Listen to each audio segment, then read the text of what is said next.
Assalamualaikum warahmatullahi wabarakatuh. Halo Sobat UPKK, kembali lagi kita di channel YouTube UPKK UNP dan tentunya di Upcast UPKK Podcast. Kenalin, aku Cindy Faranda Suwardi selaku host pada video kali ini. Dan hari ini kita kedatangan bintang tamu yang mungkin Sobat UPKK pada kenal nih dengan bintang tamu kita. Nah, penasaran siapa kan? Marilah kita sambut Bang Desvi Sugari. Halo. Bang. Halo, Assalamualaikum. Gimana kabarnya nih Bang? Alhamdulillah. Sehat ya Bang ya. Aman kan perjalanannya dari sini tadi Bang? Aman. Wah, aman. Cukup panas Padang akhir-akhir Oh ini. iya, panas banget ya Padang itu. Oke, boleh sapa dulu dong Bang Sobat UPKK kita yang lagi di rumah. Halo Sobat UPKK, semoga hari ini semakin menambah hal-hal positif setiap harinya. Ya, amin. Semoga ya. Oke, Bang Desvi. Aslinya Bang Desvi ini dari mana sih Bang kampungnya gitu? Oke, kampung di Galogandang namanya. Galogandang di Kabupaten Tanah Datar. Oh, Tanah Datar. Kurang sangka, Ceh.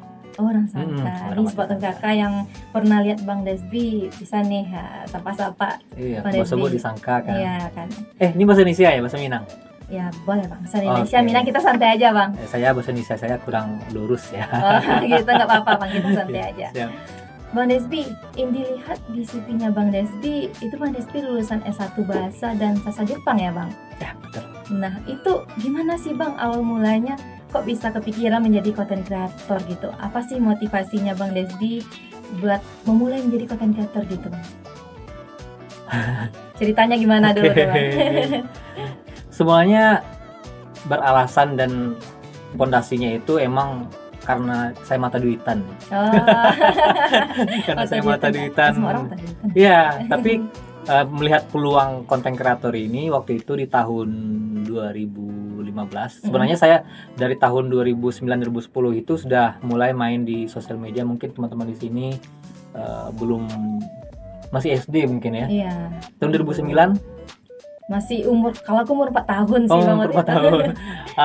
Kalau aku di tahun 2009 itu udah mulai namanya ada website namanya Kaskus. Oh. Nah, di Kaskus itu biasanya kita bikin thread, misalnya kita bikin thread 7 keajaiban dunia, contoh ya. Iya. 7 tempat 7 danau terindah di Sumatera Barat misalnya, 7 air terjun terindah di Sumatera Barat, itu dibikin di situ di Kaskus. Nah, itu mulai bikin konten, karena konten sendiri kan bukan hanya video ya, dalam bentuk tulisan pun disebut konten. Nah, dalam bentuk fotografi pun disebut konten. Nah, di situ mulai ada bibit-bibit. Sudah habis itu di tahun 2015 mulai ada Instagram. Oh iya, baru ada Instagram ya berarti ya Bang? Bukan, sayanya baru mengenal Instagram. Baru mengenal. Nah, Instagram di tahun 2010 kalau nggak salah, 2011. Tapi saya baru mengenal Instagram itu di tahun 2015. Saking kudetnya dulu ya.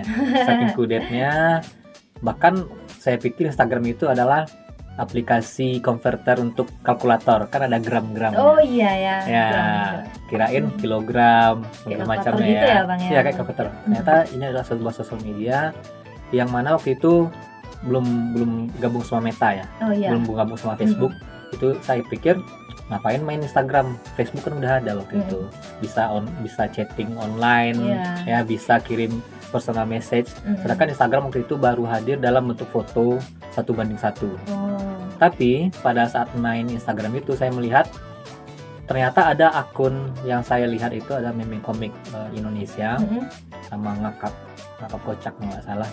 Itu dia ada dapat endorsan, saya masih ingat itu sepatu, iklan endorsan sepatu, dan saya pikir berarti Instagram ini bisa dijadiin duit. Nah, melihat peluang ya gitu. Melihat peluang, jadi saya pikir ternyata bisa dijadiin duit, dan saya yakin dan percaya ini adalah sebuah awal yang cerah untuk masa depan. Nah, saya pikir ini akan menjadi mata pencarian banyak orang nantinya, karena sosial media, saya yakin teknologi itu akan berjalan sangat cepat, berkembang sangat cepat, dan ini bisa jadi salah satu yang akan diperbutkan untuk sebuah pekerjaan. Nah, akhirnya di 2015 itu saya bikin akun namanya Otalapau.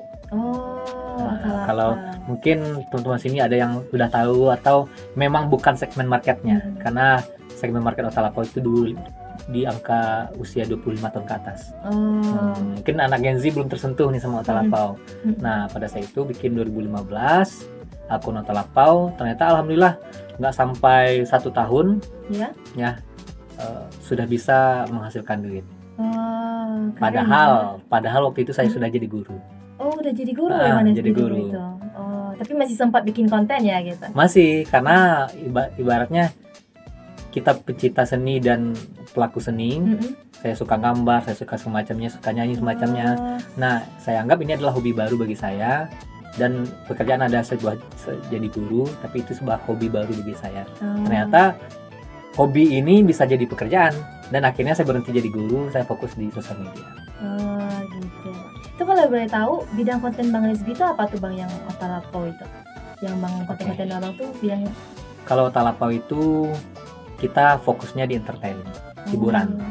Ya, hiburan. Sebenarnya Otalapau itu hadir untuk mengakomodasi bagaimana orang Minang sebenarnya. Kenapa? Di situ kan di orang Minang kan ada 3 tuku sajarangan. 3 tuku sajarangan, ada alim ulama, cerdik pandai, sama Niniak Mama. Niniak Mama, alim ulama, cerdik pandai. Nah, yang Niniak Mama ini saya akan posting tentang kebudayaan. Untuk mewakili si Niniak Mama, saya posting tentang kebudayaan.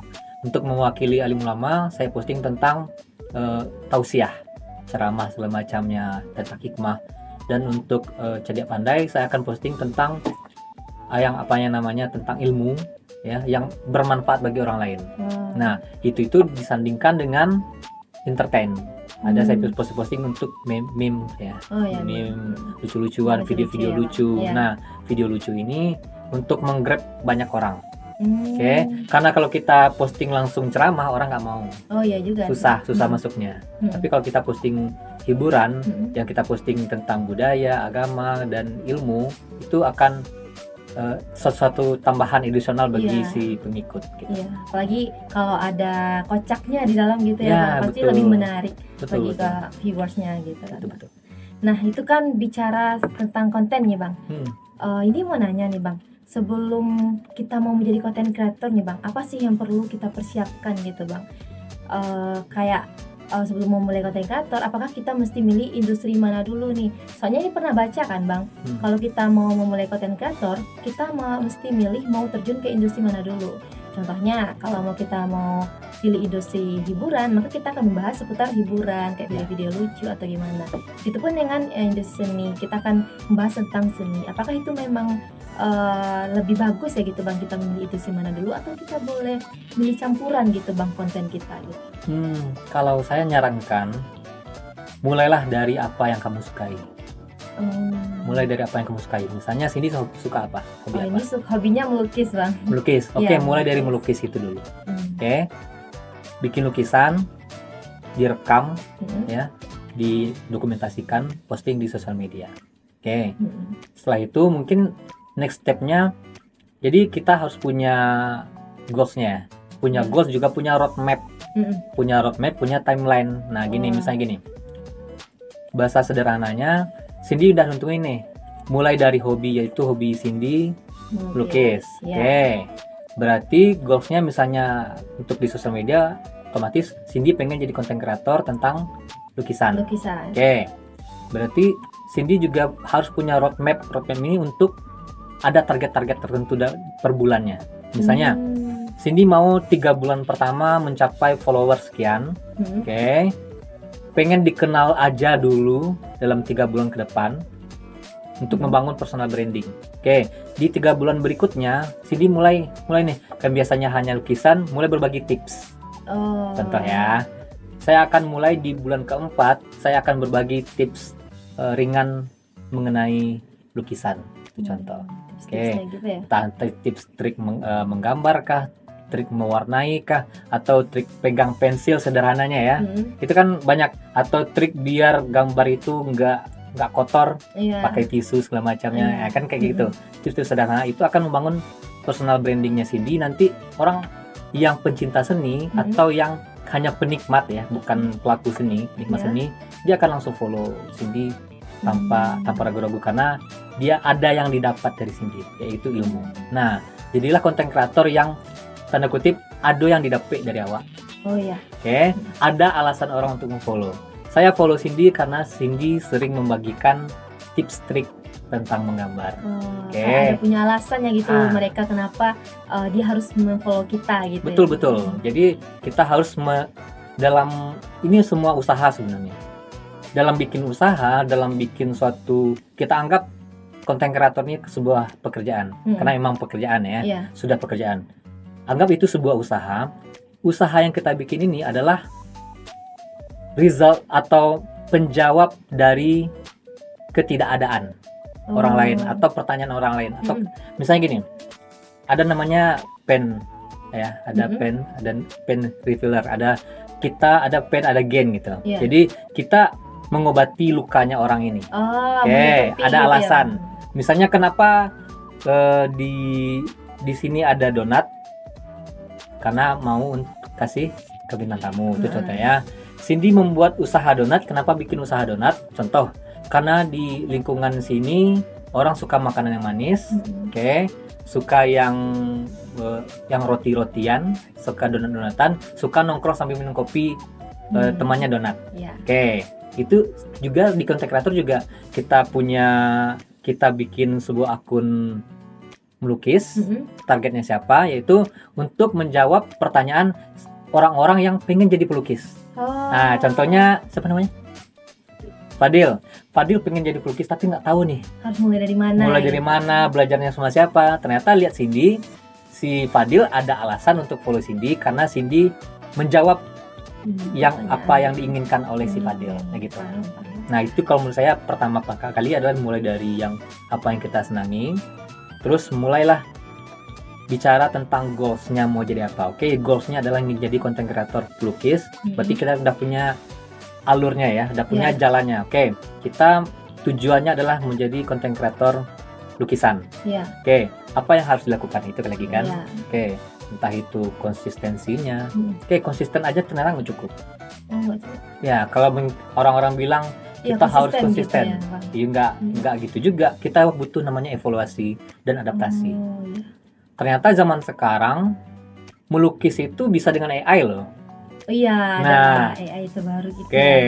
Yang udah menggantiin banyak peran seniman. Tuh muncul pro kontra juga tuh Bang yang dilihat. Betul.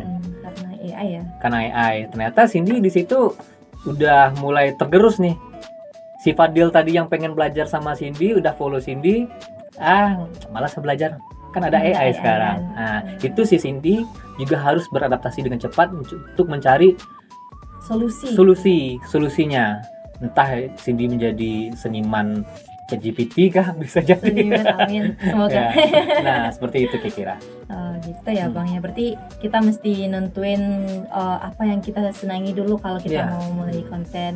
Kita mulai aja dengan apa yang kita senangi, hobi yang kita miliki gitu ya Bang. Dan kita juga mesti harus punya tujuan gitu ya kan Bang, kita mau menjadi apa gitu. Dan prinsip yang sudah Bang Debbie berikan tadi juga. Nah, lalu setelah kita bikin konten nih Bang, udah selesai nih apa yang mau kita bikin. Terus gimana sih Bang tips biar konten kita tuh bisa FYP gitu Bang? Kayak apa sih biasanya video yang disukai oleh viewers gitu Bang? Kalau itu bicara FYP, kita bicara tentang namanya algoritma. Algoritma masing-masing platform itu beda-beda. Kalau Instagram itu pada dasarnya adalah postingan kita disebar ke 10% dari followers kita. Itu di 1 jam pertama. Misalnya Cindy followers berapa sekarang? 4.000. 4.000 berarti ketika Cindy postingan ya, sebuah postingan, tahril, setelah itu feed segala macamnya, itu untuk 1 jam pertama akan disebarkan ke 10% dari pengikut Cindy, berarti ke 400 orang. Nah, kalau 400 orang ini suka melakukan interaksi, entah itu like kah, entah itu komen kah, entah itu nonton sampai habis kah, nah entah itu di share ke DM kah, itu semakin banyak dari yang 10% tadi nge-like, komen dan share, itu akan disebarkan lebih besar lagi. Nah, disitulah peluangnya FYP. Di sana yang share-share itu gitu. Terus komennya itu juga menjadi pengaruh juga nggak sih Bang komennya? Pengaruh. Nah, itu makanya tadi ada interaksi namanya engagement ya. Ada like, comment, share, save. Kalau di Instagram. Nah, kalau di TikTok beda lagi. Di TikTok nggak penting dan nggak perlu seberapa banyak followers kalian. Anggaplah punya 1 juta followers. Tapi konten yang saya bikin itu nggak engaging sama si penonton, itu bisa jadi viewsnya hanya 100, hanya 1000. Kalau misalnya Cindy punya sebuah akun baru 0 atau punya 5 followers dan kelima-limanya akun fake-nya Cindy, misal ya, itu tetap berpeluang sama dengan yang berfollowers banyak. Tetap berpeluang untuk mendapatkan views yang tinggi. Berarti nggak ada pengaruhnya gitu ya Bang, pengikut kita itu enggak. kita? Kalau di TikTok enggak. Kalau Cindy bisa bikin kok satu konten yang emang engaging tadi, itu bisa langsung FYP. Ada akun percobaan, saya bikin akun, bukan bilang akun fake, enggak juga, cuma akun untuk coba-coba untuk tes algoritma. Followers masih 0. Saya posting sebuah video makan, itu langsung 30.000 viewsnya. Kok bisa tuh Bang? Kenapa? Nah, karena kita bikin video yang engaging. Kita sebenarnya 30 menit nggak cukup waktu kita. Sebenarnya untuk bikin konten itu ada beberapa konten yang harus mengikuti kaidah. Contohnya hook. Pernah dengar ya? Ada hook, pancingan di depan. Terus seberapa penting hook ini bagi si netizennya? Kalau misalnya kayak Dalip kan, Allah tahu sana sampai makannya, kan? Orang penasaran gitu ya. Nah, dengan kata pertanyaan di depan, orang akan menunggu dulu nih sekian detik. Sekian detiknya waktu tonton itu juga dihitung oleh Instagram. Ada 3 detik, 5 detik awal itu kan waktu emas. Nah, kalau orang sudah nonton 5 detik awal, itu peluang FYP-nya lebih tinggi. Nah, hook itu penting untuk di beberapa konten. Ada beberapa konten juga penting nggak penting yang hook ini. Ada orang yang punya bikin video yang maaf kata misalnya shaking, nggak pakai kamera profesional, pakai kamera Android, malah ya Android yang jadul lah ya kan. Tapi bisa FYP. Bisa FYP, pernah dilihat. Pernah lihat ya. Sedangkan misalnya si Fadil tadi bikin konten pakai kamera profesional, tapi nggak engaging, nggak FYP. Karena nggak ada alasan orang buat nonton video Fadil. Nah, tapi kalau kita bikin konten ada isinya, ada yang diambil dari kita oleh orang lain, itu insya Allah FYP. Ya, mungkin bisa ya teman-teman sobat UPKK yang memulai kontennya bisa ikuti tips dan trik yang diberikan oleh Bang Desdi tadi nih. Oke, kita lanjut nih Bang. Sebenarnya kan kita udah bahas mengenai konten-kontennya nih Bang. Nah, kali ini Indi mau tahu nih dari sisi kreatornya gitu Bang. Nah, apa sih Bang yang orang lain gak lihat di balik sosok Bang Desdi ini gitu? Sesuai ya dengan tema kita, di balik kamera sisi pembuat konten gitu. Gimana tuh Bang? Gimana Bang orangnya gitu? Ini fun fact-nya ya, saya melihat 10 dari 10 teman konten kreator itu nyaris 7 di antaranya itu introvert. Nggak tahu kenapa. Introvert. Orang yang nggak biasa ngomong, orang yang nggak biasa berinteraksi selama kehidupannya. Misalnya di kehidupan nyata, misalnya kita kumpul, dia yang paling pendiam. Tapi di sosial media dia yang paling heboh. Ya. Nah, berarti aslinya introvert gitu ya Bang? Nah, aslinya introvert. Ya, saya pada dasarnya bisa dibilang introvert.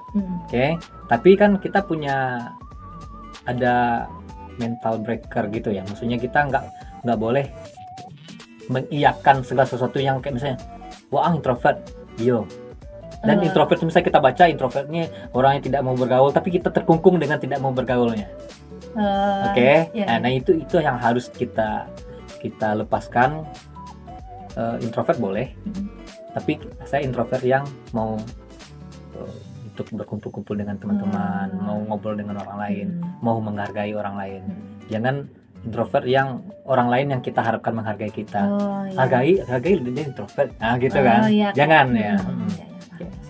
Jadi Bang Desdi ini aslinya introvert tapi mencoba untuk menjadi ekstrovert gitu ya Bang.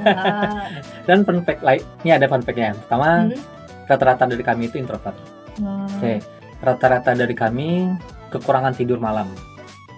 Bisa dilihat dari mata. Mata panda mata panda. Kurang tidur malam karena waktu emas bagi kami itu malam. mikir bikin konten, malah saya take video itu seringnya tengah malam. Oke, nah seperti itu, kurang tidur. Dan waktu kami, kalau bagi orang yang benar-benar menjalankan kehidupannya dengan content creator, malah akan sangat sedikit waktu untuk bersama-sama teman-teman yang lain. Maksudnya untuk cuma sekedar nongkrong di kafe kah. Agak sedikit gitu ya waktunya jadinya. Betul. Kalau fun fact dari influencer rata-rata termasuk saya. Tapi kalau fun fact saya sendiri, saya tidak merokok. Tidak merokok. Bisa dipakai template kayak yang lagi tren gitu ya, cowok anti merokok gitu ya. Mas-mas anti rokok. Iya, betul. Nah, pernah nggak sih Bang Desbi merasa capek jadi content creator gitu Bang? Atau pernah video Bang Desbi ini tuh nggak FYP, jadi berpikiran kayak apa aku berhenti aja jadi content creator gitu? Pernah nggak kepikiran kayak gitu Bang? Pernah, pastinya pernah. Mungkin tuh, semua content creator pernah. Ada titik jenuh kita bikin konten. Nah, titik jenuh tuh bisa istilahnya terpantik ya. Gara-gara views yang rendah, hate comment. Nah, itu bisa bikin kita down. Saya pernah nggak bikin konten selama 3 bulan berturut-turut gara-gara hate comment.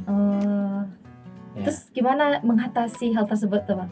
Mengatasinya, ini pekerjaan saya, saya mencari uang dengan ini, dan saya tidak menyinggung siapapun, dan saya rasa ini halal. Akhirnya lanjut. Ya, kerja gapo makan anak bini gitu. Kalau mencoba pekerjaan baru, kita butuh adaptasi lagi nih, ya kan? Ulang dari awal lagi. Sedangkan ini kita sudah berjalan sejauh ini, mau berhenti kayaknya sayang banget. Di Otalapau sekarang sudah 800 ribuan. Apakah kita berhenti di tengah jalan? Sedangkan orang membangunnya, kita membangun susah payah gitu. Dan ada nggak gitu Bang sisi rapuh Bang Desbi gitu yang jarang orang lain tahu gitu? Ini kayak curhat gitu ya. Sisi rapuh. Oh, ini fun fact juga, saya orangnya yang bisa dibilang kalau lihat dari wajah, mungkin saya orangnya lunak. Soft spoken banget ya. Dalam kehidupan nyata kayaknya gampang nangis banget. Kayak green flag gitu ya. Iya, kayaknya ya. Tapi fun fact-nya, saya jarang banget nangis. Oke, hal yang bikin saya rapuh tadi itu biasanya yang berhubungan dengan keluarga. Berhubungan dengan ibu, ayah, anak istri. Itu biasanya yang bikin rapuh banget. Yang nggak bisa nahan air mata sedikit pun. Biasanya itu. Oh, Bang Desbi udah punya anak juga ya? Alhamdulillah. Ada nggak Bang momen yang paling berat bagi Bang Desbi gitu, yang kepikiran untuk berhenti jadi content creator gitu Bang? Ada nggak momennya gitu? Karena gini, ada beberapa momen yang seperti yang kayak hate comment tadi, ya. Dan ada momennya melihat orang lain senang. Melihat orang lain senang. Nah, melihat teman-teman udah pada, ini iri dalam kata positif ya. Iri dalam kata positif. Teman-teman, kan saya basicnya bahasa Jepang. Iya. Teman-teman saya yang sejawat, yang satu angkatan di atas, satu angkatan di bawah, dan yang teman-teman pokoknya yang di jurusan bahasa Jepang dulu, itu rata-rata sudah sukses kehidupannya di Jepang. Ada rasa iri. Kayaknya mau switch ke Jepang aja gimana ya gitu. Nah, ketika itu kayaknya pengen ganti pekerjaan, mau ke Jepang aja. Apalagi kemarin itu ada berita di Jepang, menerima warga Indonesia ya. Rumah-rumahnya dijual murah gitu kan, kayaknya gratis juga gitu. Gimana juga Jepang aja lah gimana. Pasti tergiur ya gitu. Iya, tergiur pastinya. Apalagi kita punya basic bahasa Jepang juga. Tapi pada akhirnya kembali lagi ke kata yang tadi, saya sudah membangunnya cukup jauh. Kalau berhenti di sini kayaknya terlalu sia-sia. Ya, terlalu sia-sia. Kita sudah membangun, sedangkan memulainya cukup susah.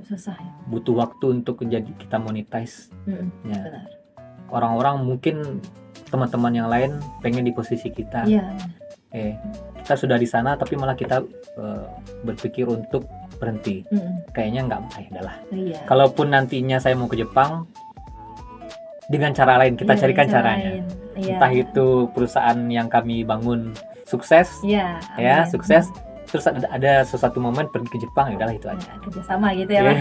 Amin, semoga ya sobat OPKK.